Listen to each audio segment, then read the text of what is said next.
What's up mga kalamlam? So, dito tayo ngayon sa isang restaurant. We'll have a lunch first. After this, mag-ikot tayo sa city. Hanap tayo ng computer shop na pwede nating tour. So, ituturo ko kayo sa mga computer shop dito sa aming place.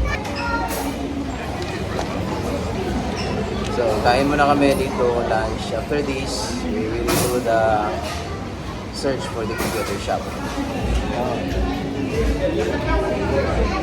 Ayan, so natapos din kami kumain at nakakita na rin kami ng computer shop which is named Gamers Hub. At nasa second floor po siya ng building, so akyat tayo. At nandito po pala tayo sa Iligan City. Okay.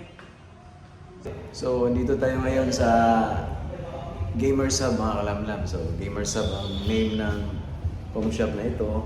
Internet cafe, Gamers Hub, yes. So, try natin pumasok. Ayan. So, pagpasok po namin, andyan na, nakaabang na yung logo nila. Gamers Hub, get in the game. Napaka-spacious po ng place nila mga kalamlam. Medyo maingay nga lang.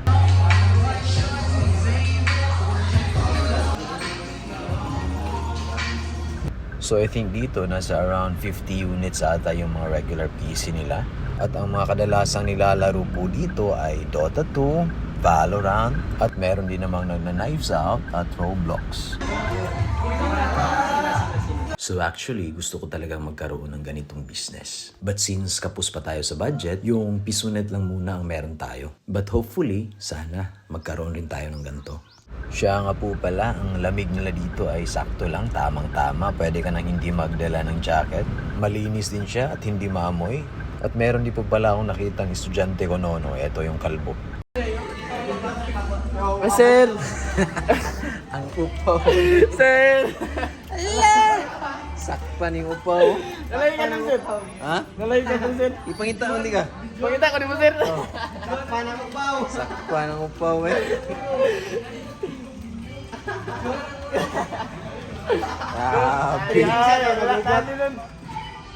Sakpan ang upaw. Ayun, so pagkatapos kong mag-tour doon sa regular customers, punta na tayo dito sa VIP room. By the way, ang rate nga po pala dito sa VIP room is kailangan mo po palang magpa-member muna. Pero mura lang yung membership fee nila. Nasa around 50 pesos lang. At yung 50 pesos na yon, consumable na po yun. May libre ka ng 1 hour and 40 minutes doon. So, di ba? Napakasulit. Kasi nasa VIP room ka na for just only 25 pesos per hour. So, itatry na natin yung unit nila. So, lahat po ng output device dito is pang gaming talaga. So, as you can see, yung processor nila is Ryzen 7 5700X. At yung GPU naman is RTX 4060. Napakasulit na talaga. Mechanical keyboard, tas Logitech na mouse. Tas yung monitor naman nila, yung refresh rate is aabot ng 165 Hz. So, solid build na talaga para sa gaming. Tatagos ka na talaga dito. Tara, try natin sa Valorant. Hindi talaga ako magaling sa Valo, naglalaro lang. Kumbaga pampalipas oras lang. Naglalaro din ako ng Dota noon at ngayon Dota 2. Like mga games ko noon, Counter-Strike, Yuri's Revenge. Talagang gamer ako nung kabataan ko. Pero ngayong may pamilya na tayo, naiwanan ko na talaga yung paglalaro ng computer games. Kumbaga, hindi ko na siya priority sa ngayon. Yung sa akin, pampalipas oras lang with my kids. Hindi tulad noon na nag-overnight talaga sa com shop with friends. Yung tipong dadayo sa ibang lugar na may sugalan, trash talkan. Yun yung kabataan ko noon. Teka, magsisimula na yung game. Hindi ko po pala naayos tong camera ko dito facing the monitor. Pasensya na po.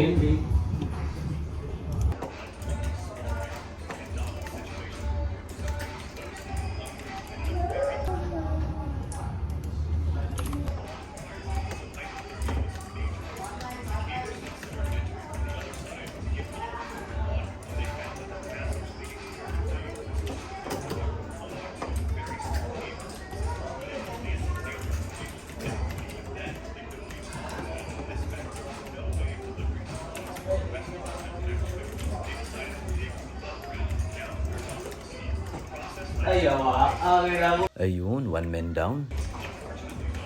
Gago.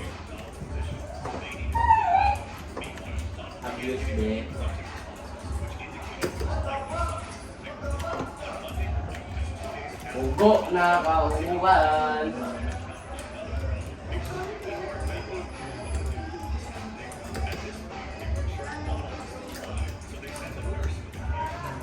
Oh no!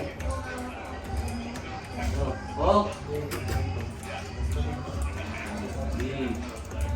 Ayun, nakaisa pa ulit.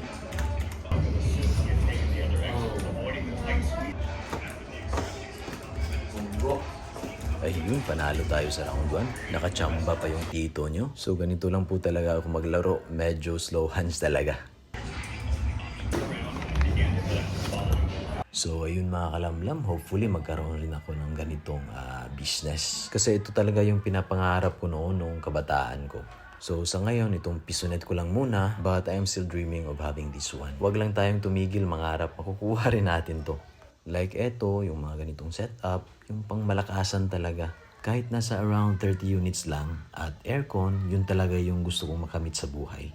Ayun, so I hope meron po kayong natutunan at naway naging inspirasyon po itong video na ito sa mga pangarap nyo. So uwian na po kami. Maraming salamat.